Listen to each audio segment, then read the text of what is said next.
자, 대한민국이 AI 분야에서 세계 3대 강국, 그러니까 G3가 되겠다고 아주 큰 선언을 했습니다. 뭐 조단위 예산에다가 최첨단 GPU 수십만 개까지 확보했다고 하니까 진짜 대단하죠. 근데요, 이 화려한 야망 뒤를 살짝 들춰보면 우리가 생각지도 못했던 현실과 딱 마주치게 됩니다. 도대체 뭐가 문제인 걸까요? 자, 그럼 먼저 정부가 내놓은 그림이 얼마나 큰지부터 한번 볼까요? 정말이지 역대급이라는 말이 딱 어울릴 정도입니다. 보이시나요? 9조 9천억 원. 와, 정말 엄청난 액수죠. 국가가 AI 산업 하나에 이 정도 돈을 쏟아붓겠다고 한 건 사실상 처음 있는 일이에요. 이건 뭐 거의 모든 걸 걸었다, 이렇게 봐도 되겠죠. 근데 이게 돈만 쏟아붓는 게 아닙니다. AI의 핵심, 그러니까 두뇌라고 할 수 있는 엔비디아의 최신 GPU를 무려 26만 개나 확보했어요. 이건 그냥 컴퓨터 몇 대 더 샀다는 얘기가 아니에요. 아예 AI 시대를 위한 판을 새로 짜겠다, 뭐 이런 선언이나 다름없죠. 자, 그래서 이 모든 돈과 자원이 향하는 곳이 어디냐? 목표는 딱 하나입니다. 바로 미국, 그리고 중국과 함께 어깨를 나란히 하는 세계 3대 AI 강국, 이른바 AI G3가 되겠다는 거죠. 정말 대단한 포부입니다. 정말 담대한 비전, 맞습니다. 그런데 바로 이 지점에서 우리는 한번 생각해 봐야 합니다. 이렇게 화려한 선언, 그리고 지금 우리가 발 딛고 서 있는 이 현실, 그 사이의 간극은 과연 얼마나 될까요? 자, 이제부터 그 거대한 계획의 뒷면을 한번 들춰보겠습니다. 현장을 조금만 더 깊게 파고들면요, 이 야심찬 계획에 조금씩 균열이 보이기 시작합니다. 바로 이 지점이 한국 AI가 가진 가장 큰 딜레마, 어쩌면 모순이라고 할 수 있습니다. 보세요. 한쪽에선 정말 막대한 돈을 쏟아붓고 있는데 정작 다른 한쪽에선 그 돈을 가지고 뭔가를 해낼 사람이 점점 사라지고 있다는 거죠. 아니, 이렇게까지 투자를 하는데도 놀랍게도 한국은 전 세계 AI 인재들을 끌어오기는커녕 오히려 밖으로 내보내고 있습니다. OECD 국가 중에서 AI 인재가 얼마나 들어오고 나가는지를 따져봤더니 순위가 무려 35위입니다. 이건 정말 심각한 문제죠. 이 인재 문제는 사실 뿌리가 굉장히 깊습니다. 모든 것의 시작인 교육 현장만 한번 볼까요?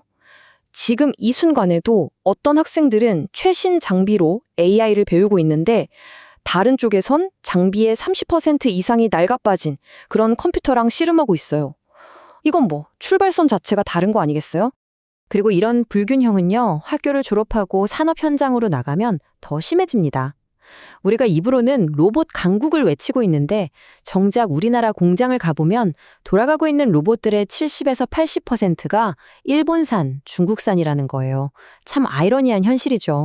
자, 그렇다면 이 거대한 AI 전환의 물결, 그 파도 속에서 그 대가는 과연 누가 치르고 있는 걸까요? 이제부터는 정책이나 시장 너머에 있는 바로 사람들의 이야기를 좀 해보겠습니다.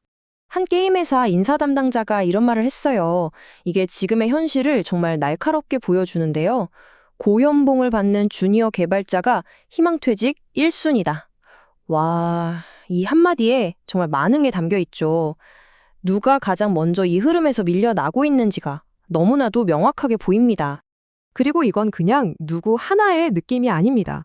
실제 데이터가 딱 보여주고 있어요. 지난 10년을 놓고 보면 20대, 30대 젊은 직장인들이 자기 의사와 상관없이 직장을 잃는 비율이요, 40대, 50대보다 2배 이상이나 더 빠르게 늘어났습니다. 그래서 요즘 김대리가 사라진다는 말이 나오는 겁니다. 아시죠? 한창 실무에서 중심을 잡아줘야 할 주니어, 또 중간급 직원들이 설 자리를 점점 잃고 있다는 얘기예요. 심지어 우리나라 대표 기술 기업인 삼성이나 SK하이닉스 같은 곳에서조차 30세 미만 직원 비율은 계속 줄어들고 있습니다. 이렇게 빠르고 또 어떻게 보면 좀 고통스러운 변화는 우리에게 근본적인 질문을 던집니다. 과연 우리 사회의 법이나 윤리가 이 엄청난 기술의 속도를 감당할 수 있을까 하는 거죠. 물론 정부도 이런 위험을 모르는 건 아닙니다. 그래서 새로 만든 AI 기본법에 고영향 AI라는 개념을 넣었어요. 이게 뭐냐면 채용이나 금융, 복지처럼 한 사람의 인생에 정말 큰 영향을 줄 수 있는 AI, 이런 것들은 훨씬 더 깐깐하게 관리하겠다, 이런 뜻입니다. 자, 그럼 이렇게 복잡하게 얽힌 문제를 우리는 어떤 렌즈로, 어떤 기준으로 봐야 할까요?